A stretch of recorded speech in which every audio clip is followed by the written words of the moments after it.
Perkenalkan, nama saya Gita. Saya akan membacakan sebuah puisi dari Ikhwanul Arif yang berjudul Jika Cinta Menjadi Makam.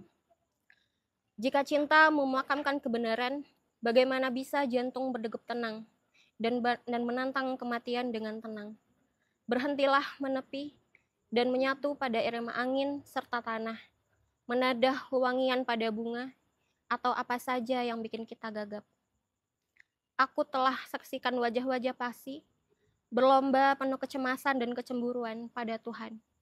Mereka membuka taman, menanam kembang di atas batu.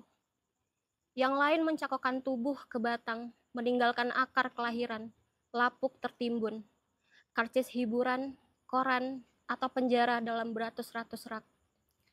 Jika cinta menjadi makam bagi kebenaran, bagaimana bisa jantungku berdegup dengan tenang dan memilih cara mati yang agung?